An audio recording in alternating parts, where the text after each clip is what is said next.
morning to all. Hope you all are safe and healthy. In this video, I will explain you about physical assessment, one of the basic topic in hospital setting. We will study this topic in two parts. In first part, I will explain theory of physical assessment. After that, in second part, I will demonstrate the procedure of physical examination. So, let's start with the introduction. Health assessment is very important in any healthcare setting. The two components of health assessments are health history and physical assessment. Physical examination involves the use of one's senses to obtain information about the structure and function of an area being observed. So health assessment क्या है? Important health care setting में बहुत ज़्यादा importance है health assessment का. There are two components of health assessment. First is health history and second one is physical assessment.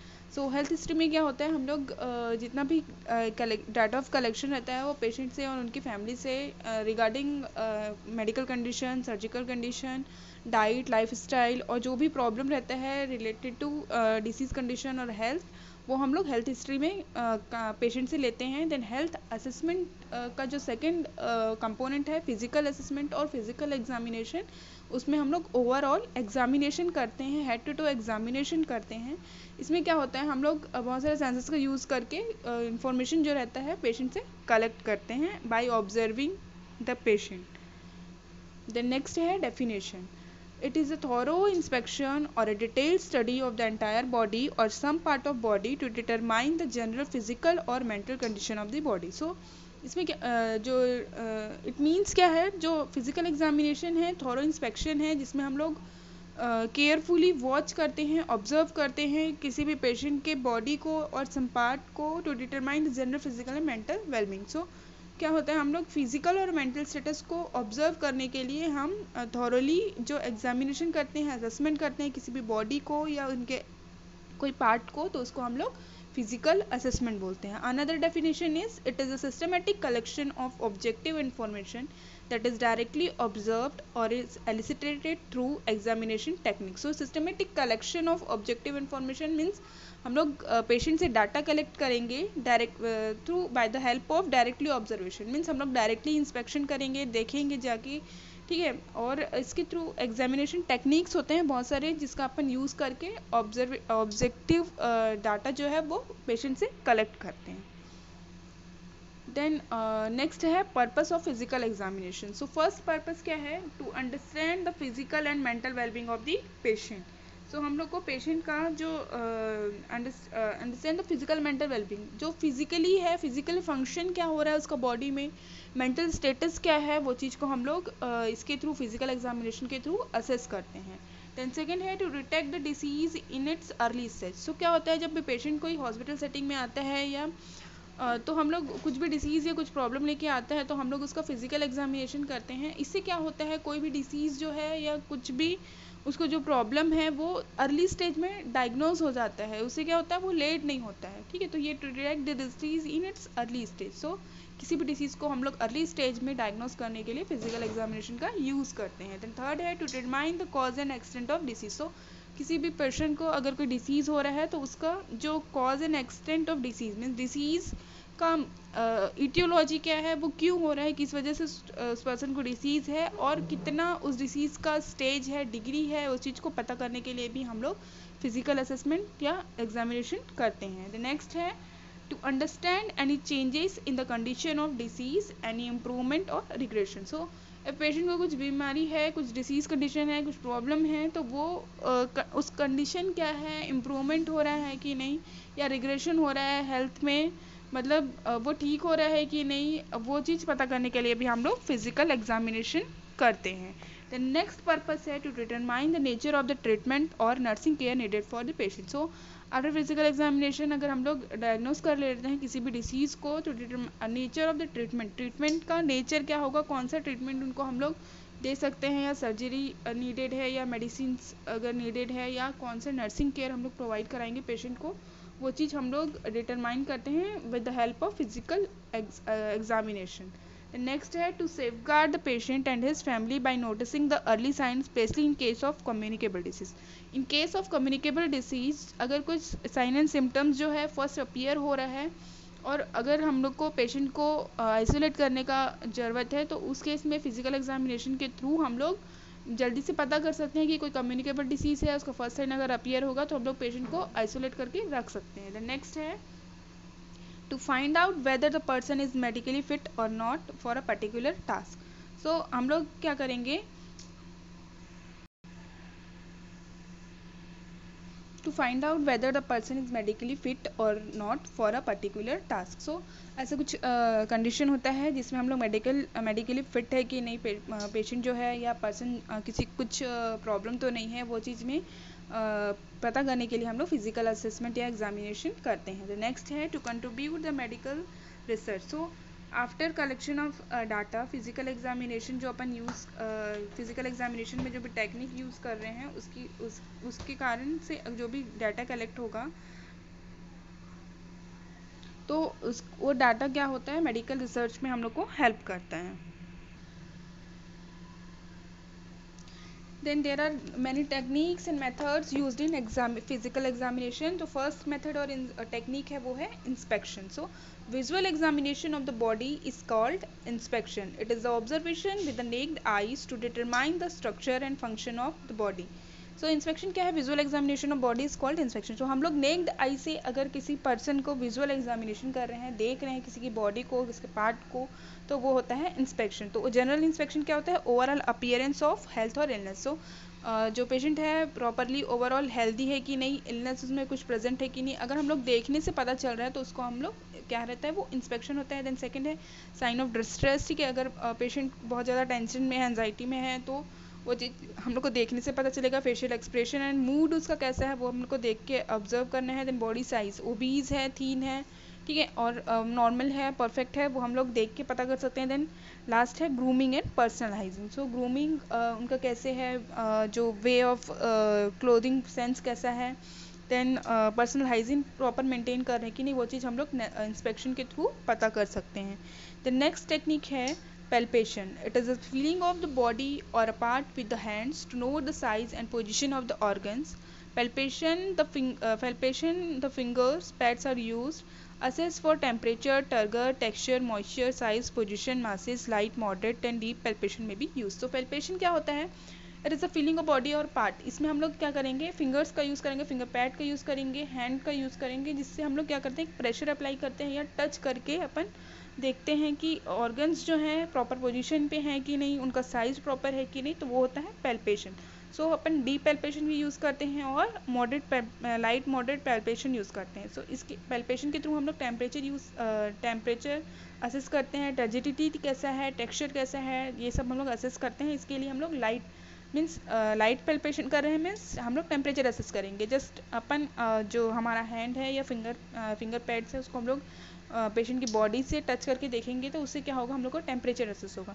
Then moderate palpation क्या होता है, जिसमें हम लोग थोड़ा सा प्रेशर अप्लाई करते हैं, उससे हम लोग को ऑर्गन जो है, पार्ट्स जो है प्रॉपर है कि नहीं, वो उससे पता चलता है। देन डीप पैल्पेशन में भी यूज, डीप पैल्पेशन से हम लोग साइज़ का कुछ एनलार्जमेंट तो नहीं है, वो चीज़ हम लोग पता करते हैं। The next technique है percussion। It is the examination by tapping with the fingers on the body to determine the condition of the internal organ by the sound that are produced। So इस examination में क्या करते हैं, tapping हम लोग fingers का use करेंगे, hand का यूज़ करेंगे एंड कोई भी बॉडी पार्ट में टैप करके देखते हैं, उससे अगर इंटरनल ऑर्गन में कोई साउंड प्रोड्यूस हो रहा है, उस साउंड्स के थ्रू हम लोग एग्जामिनेशन करते हैं। It is done by placing a finger on the left hand firmly against a part to be examined and tapping with the finger tip on the right hand। The degree of sound produced is called as resonance। So हम लोग इसमें क्या करते हैं, ये एक percussion जो होता है ये it can be two types, direct और इनडायरेक्ट परकशन। सो जो साउंड जो प्रोड्यूस होता है उसको हम लोग क्या बोलते हैं, रेजोनेंस बोलते हैं। देन डायरेक्ट परकशन क्या होता है और इनडायरेक्ट परकशन क्या होता है। डायरेक्ट परकशन क्या होगा, जिसमें हम लोग डायरेक्टली अपने हैंड को कोई भी ऑर्गन में डायरेक्ट टैप करेंगे, फिंगर्स को डायरेक्ट टैप करेंगे, तो वो होता है direct percussion. Then indirect percussion क्या होता है, इसमें हम लोग लेफ्ट हैंड को किसी भी ऑर्गन के ऊपर प्लेस करते हैं, देन राइट हैंड के फिंगर से टैपिंग करते हैं, इसकी वजह से जो अगर साउंड प्रोड्यूस हो रहा है तो उसको हम लोग इनडायरेक्ट परकशन बोलते हैं। देन जो 5 टोन्स जो हैं वो होते हैं tympanic, hyper resonance, resonant, dull and flat. Sound produce होता है due to percussion.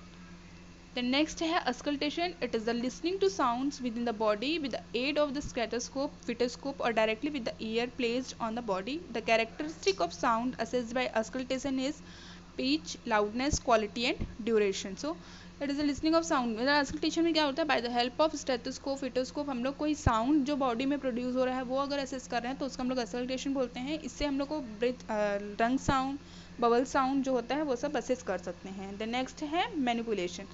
It is a moving part of the body. To note its flexibility, limitation of movement is discovered by this method. So इसमें क्या होता है, इसमें हम लोग जो बॉडी का पार्ट्स है उसको मूव कैसे कर रहे हैं, ठीक है, जो लिमिटेशन तो नहीं है, कुछ फ्लेक्सिबिलिटी, कुछ प्रॉब्लम तो नहीं है, वो चीज़ हम लोग मैनिपुलेशन के थ्रू असेस करते हैं. देन नेक्स्ट लास्ट है testing of reflexes.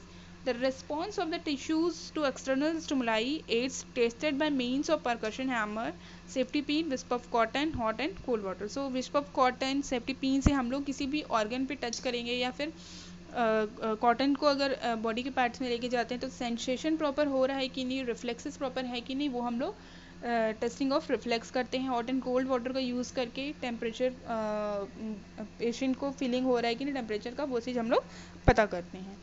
The next है preparation of the environment. So after preparation जब हम लोग ये सब टेक्निक यूज़ कर लेंगे तो प्रिपरेशन ऑफ एनवायरनमेंट, हम लोग को फिजिकल एग्जामिनेशन के लिए कैसा एनवायरनमेंट प्रिपेयर करना है वो है. तो उसमें है फर्स्ट मेंटेनेंस ऑफ प्राइवेसी.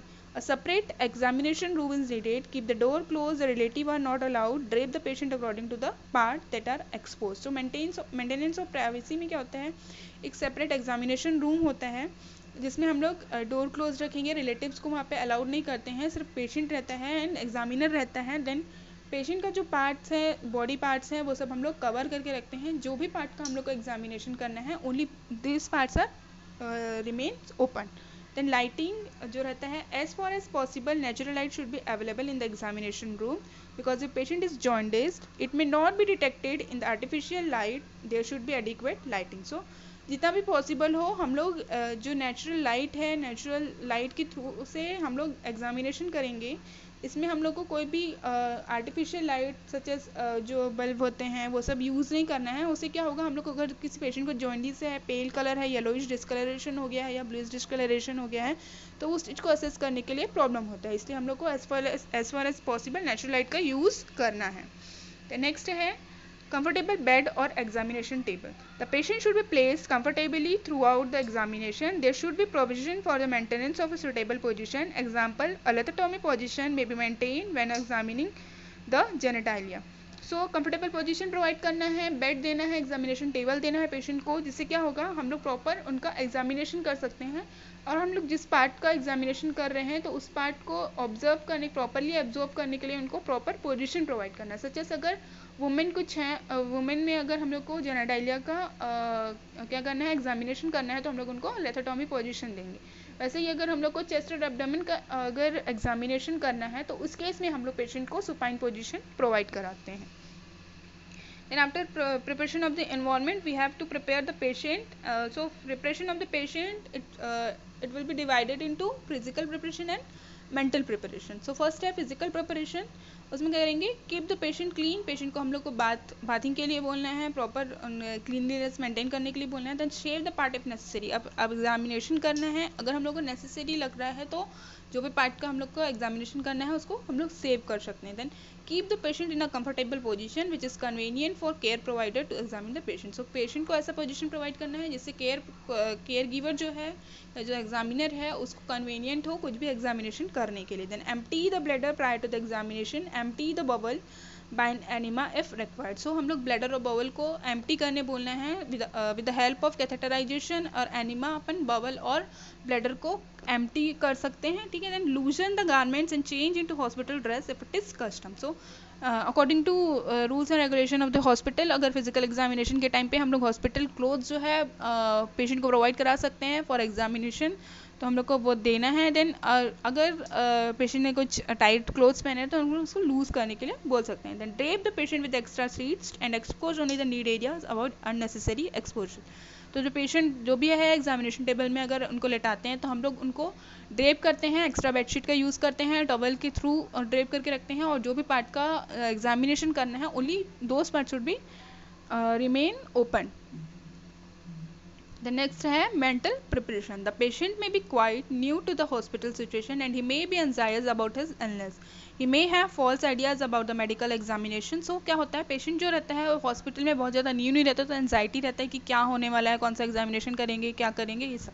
तो it is the duty of the nurse to allay the anxiety and fears by proper explanation. तो हम एक ड्यूटी का, एक नर्स का रिस्पॉन्सिबिलिटी है कि वो पेशेंट को कंफर्टेबल फील कराए, उनको जो भी प्रॉपर एग्जामिनेशन जो होने वाला है एक्सप्लेनेशन करके देना है कि हेड टू एग्जामिनेशन करेंगे. Then explain the sequence of the procedure to gain the confidence and corporation. तो पेशेंट का कॉर्पोरेशन एंड कॉन्फिडेंस हम लोग को गेन करने के लिए हमको उनको प्रोसीजर जो हम लोग करने वाले हैं, हेड टू एग्जामिनेशन करने वाले हैं, उसको स्टेप बाय स्टेप हम लोग एक्सप्लेन करके देंगे. Then as far as possible nurse should remain with the female patient during the examination. So if कोई अगर फीमेल पेशेंट है तो उनके साथ कोई नर्स जो होती है साथ में रहना चाहिए फीमेल पेशेंट के साथ. जिससे क्या होगा, एंजाइटी कम होगा, मेंटली प्रिपेयर होगा क्लाइंट एग्जामिनेशन के लिए. Then after preparation of the client we have to prepare for equipment. So a tray containing sphygmomanometer to measure BP. जो sphygmomanometer रहता है उसका यूज़ हम लोग to measure BP मेजरमेंट के लिए करते हैं. Then stethoscope to listen the body sound. Body sound को अपन मेज़र करने के लिए स्टेथोस्कोप का यूज़ करते हैं. Then fetoscope to listen the FHS fetal heart sound. TPR tray रहता है to assess the vital sign. तो हम लोग को जो ये फिजिकल एग्जामिनेशन से पहले टेम्परेचर, पल्स, रेस्पिरेशन, बीपी जो रहता है, जो वाइटल साइन है वो पहले ही हम लोग को मेज़र करना रहता है. Then tongue depressor to examine the mouth and throat.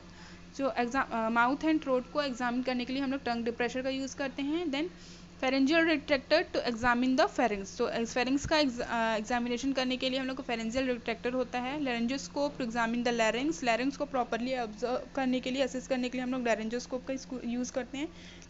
Tape measure, inch tape to meet height circumference of the head and abdomen.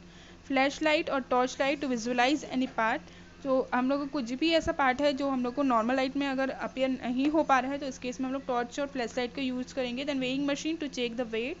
Then ophthalmoscope to examine the inner part of the eye ball. So eye ball का जो inner part है उस चीज़ को हम लोग examine करने के लिए ऑफ्थेल्मोस्कोप का यूज़ करते हैं. ऑटोस्कोप का यूज़ करेंगे to examine the ear. Inner ear, middle ear को एग्जामिन करने के लिए ऑटोस्कोप का यूज़ करते हैं. Then tuning fork to test the hearing. तो ट्यूनिंग फोक की हेल्प से हम लोग कंडक्शन, बोन कंडक्शन और एयर कंडक्शन जो रहता है, हियरिंग प्रॉपरली है कि नहीं वो हम लोग पता कर सकते हैं. Nasal speculum to examine the nostrils. Then next है percussion hammer, safety pins, cotton wool, cold and hot water in test tubes to test reflex. So जो परकशन हैमर है उसका यूज़ हम लोग रिफ्लेक्स यूज़ करने के लिए, पता करने के लिए यूज़ करते हैं. देन कॉटन वूल जो रहता है, cold and hot water in test tube. Vaginal speculum जो रहता है to examine the genitals in women. Then proctoscope रहता है to examine the rectum. Rectum का जो अगर एग्जामिनेशन करना है तो उसके लिए हम लोग प्रोक्टोस्कोप का यूज़ करते हैं. ग्लव्स रहता है to examine the pelvis internally and to prevent cross infection. तो क्रॉस इन्फेक्शन से प्रिवेंट करने के लिए हम लोग ग्लव्स का यूज़ करते हैं. देन स्टेराइल स्पेसिमेन बॉटल रहता है and slides, cotton applicator to collect the specimen if necessary. तो अगर फिजिकल एग्जामिनेशन के टाइम पे अगर कुछ प्रिस्क्रिप्शन हुआ है कि किसी स्पेसिमेन कलेक्ट करना है तो हम लोग को स्पेसिमेन कलेक्ट करने के लिए स्पेशल बॉटल जो होते हैं, स्पेसिमेन बॉटल जो रहते हैं, कॉटन एप्लीकेटर्स जो रहते हैं वो सब यूज़ करना है. देन बेडशीट और टॉवेल रहता है टू कवर द पेशेंट. फिर बेडशीट्स एंड टॉवेल्स रहता है to cover the patient. So screening रहेगा to provide privacy to patient. Then after that procedure है हेड टू एग्जामिनेशन करते हैं. इसमें बहुत सारी कैरेक्टरिस्टिक्स हैं और क्या क्या असेसमेंट करना है वो कंटिन्यू है. Next general appearance. So firstly हम लोग इंस्पेक्शन करते हैं, जनरल अपीयरेंस कैसा है पेशेंट का वो मॉनिटर करते हैं. इसके लिए हम लोग नरिशमेंट देखते हैं, वेल नरिज्ड है कि अंडर नरिज्ड है, BMI कितना है उनका वो हम लोग असेस करते हैं. देन बॉडी बिल्ड देखते हैं, थीन है, ओबीज है, वेट कितना है वो हम लोग मॉनिटर करते हैं. देन हेल्थ देखते हैं, हेल्दी और अनहेल्दी है, एक्टिविटी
सो नेक्स्ट है एक्टिविटी। हम लोग पेशेंट जो है एक्टिव है, डल है, वो चीज़ चेक करते हैं। कोई पेशेंट रहते हैं जो डिसीज़ कंडीशन की वजह से अपना एडियल एक्टिविटी ऑफ डेली लिविंग्स नहीं कर पाते हैं, टायर्ड रहते हैं, तो वो चीज़ हम लोग असेस करते हैं।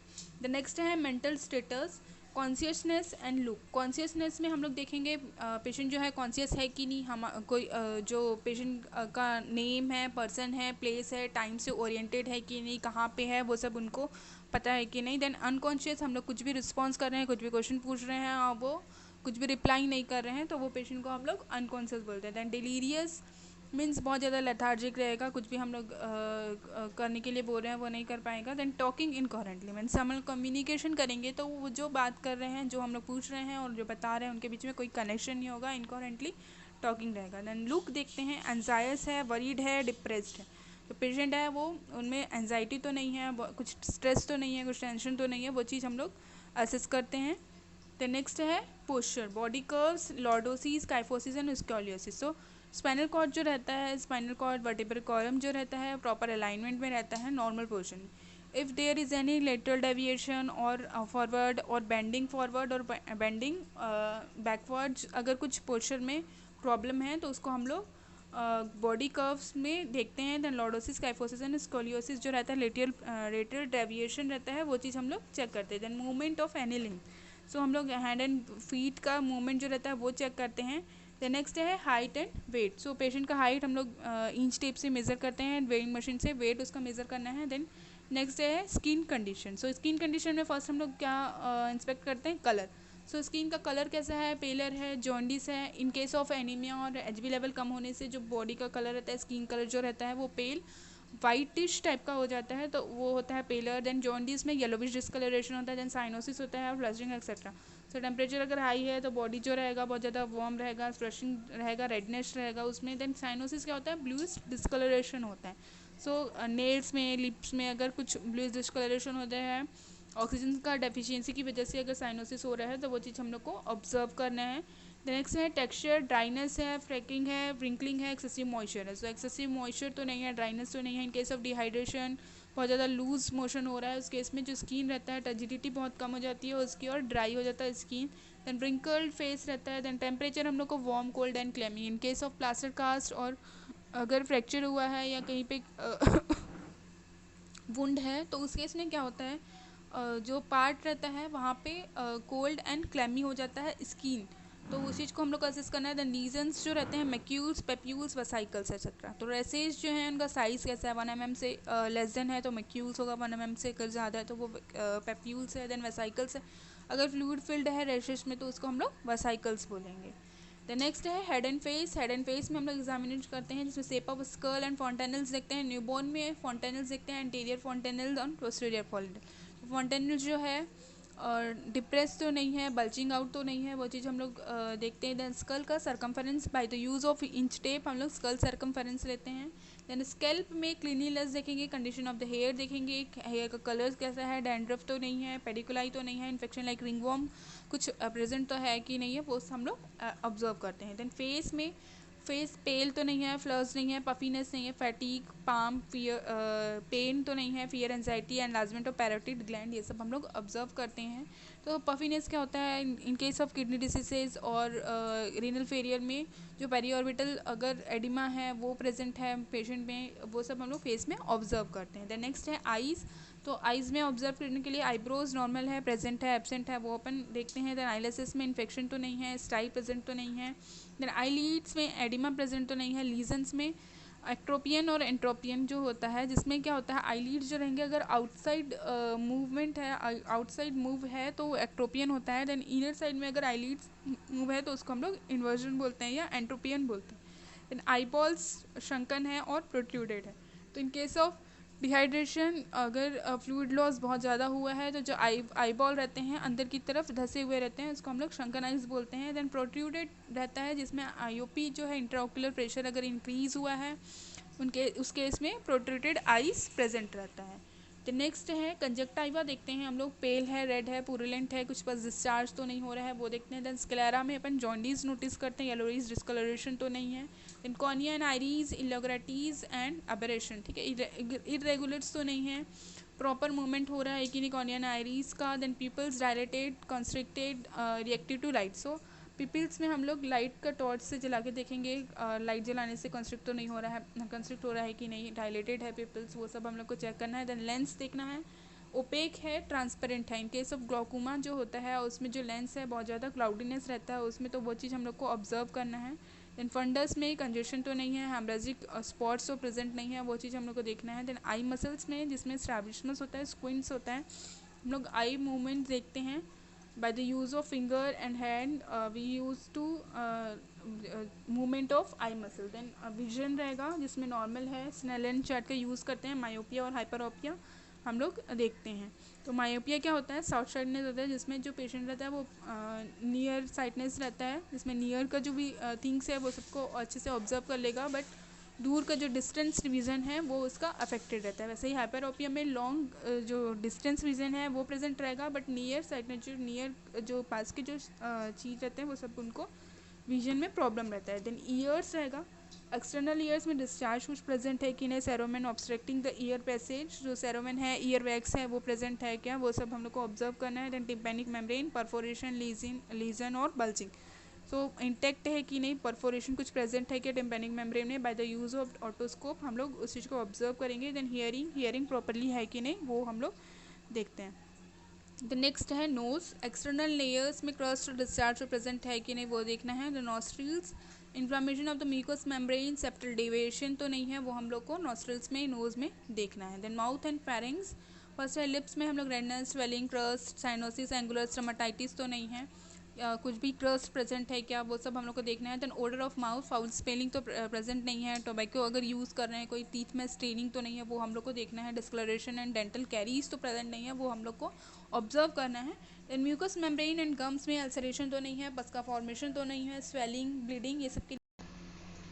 नेक्स्ट है टंग, पेल, ड्राई लीजन, शॉर्ट्स, फॉरोज, टंग टाई एट्सेट्रा। सो टंग में है, पेल तो नहीं है, ड्राई तो नहीं है, बहुत ज़्यादा डिहाइड्रेशन होने की वजह से टंग्स जो होते हैं ड्राई हो जाते हैं, वाइट कोटेड हो जाते हैं, वो प्रेजेंट है क्या एब्सेंट है, वो हम लोग को ऑब्जर्व करना है। देन थ्रोट एंड फेरिंग्स में एनलार्ज टॉन्सिल्स, टॉन्सिलाइटिस प्रेजेंट तो नहीं है, पस का फॉर्मेशन हो गया है क्या, वो सब चीज़ हम लोग को ऑब्जर्व करना है। द नेक्स्ट है नेक, नेक में रीजन में हम लोग लिम्फ नोड देखते हैं, एनलास्ट और नहीं, पैल्पेबल है कि नहीं, वो हम लोग लिम्फ नोड्स का देखते हैं। थायराइड ग्लैंड जो है वो एनलास्ट और नहीं, ट्रैकिया के साइड में हम लोग थायराइड ग्लैंड को ऑब्जर्व करते हैं। Then range of motion, flexion, extension और रोटेशन प्रॉपरली हो रहा है, नेक का नहीं, वो हम लोग चेक करते हैं। देन चेस्ट है, चेस्ट में हम लोग थॉरक्स का देखेंगे, shape symmetry of expansion and posture देखते हैं। तो हम लोग सुपाइन पोजीशन में पेशेंट को लेटा के रखते हैं, देन ऑब्जर्व करते हैं ड्यूरिंग द इंस्पिरेशन और एक्सपीरेशन जो सेप है और प्रॉपर चेस्ट का एक्सपेंशन हो रहा है कि नहीं, वो हम लोग ऑब्जर्व करते हैं। देन ब्रीथ साउंड, साई है, वीजिंग साउंड प्रेजेंट है, ब्रोंकियल अस्थमा है, उस टाइम पे प्रिकप्टेशन तो नहीं हो रहा है, वीजिंग साउंड प्रेजेंट तो नहीं है, प्लूरल रब तो नहीं हो रहा, प्लूरेसी तो नहीं है, फ्लूइड कुछ फिल्ड तो नहीं है लंग्स में,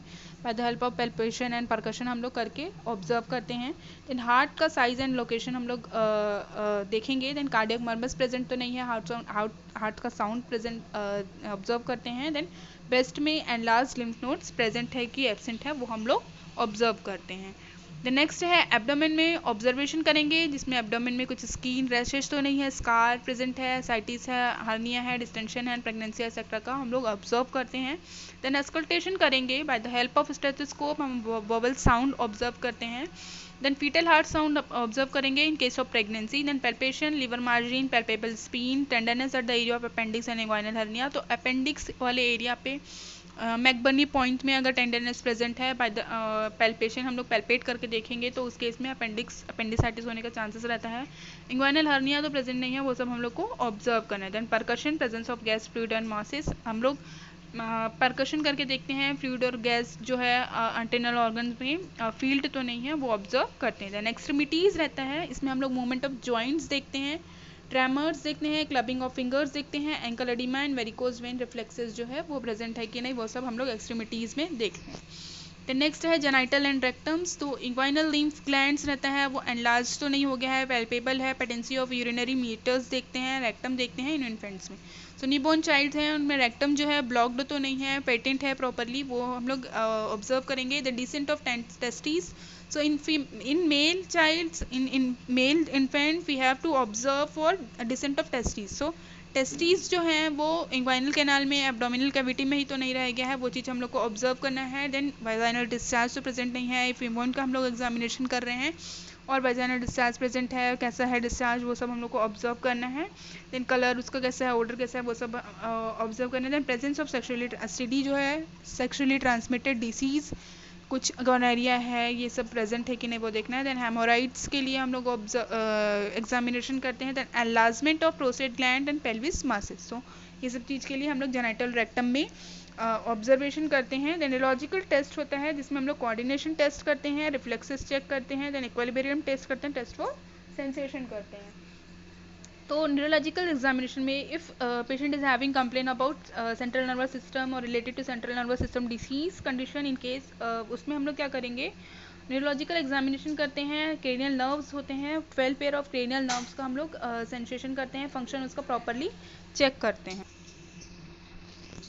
तो नेक्स्ट है after procedure. So head to to examination करने के बाद हम लोग को पेशेंट को क्या क्या करना है प्रोसीजर के बाद में। तो फर्स्ट है place the patient comfortably, patient को हम लोग कंफर्टेबल पोजीशन प्रोवाइड कराते हैं, उनको प्रॉपर क्लोथ वगैरह प्रोवाइड कराते हैं। Then label and send the specimen of the laboratory of collect during examination, physical examination अगर कोई हम लोग स्पेसिमेन कलेक्ट किए हैं तो उस बॉटल को हम लोग को कलेक्ट करना है। देन लेबल उसमें लेबल लगा के लैब में भेजना है। Then replace all the articles after cleaning, so जितना भी आर्टिकल यूज हुआ है वो सबको हम लोग को क्लीन करके रिप्लेस करना है। Then wash the hand thoroughly, record the procedure in the nurses record sheet, so patient के रिकॉर्ड शीट में, नर्सेज रिकॉर्ड शीट में हम लोग को जो प्रोसीजर हम लोग किए हैं और जो फाइंडिंग हम लोग को मिला है वो चीज़ को हम लोग को थॉरली रिकॉर्ड करना है, हैंड वॉश करना है। देन प्रॉपर आर्टिकल रिप्लेस करना है, जो क्लाइंट है उसको प्रॉपर पोजीशन प्रोवाइड करना है, कंफर्टेबल रखना है। ये होता है आफ्टर प्रोसीजर।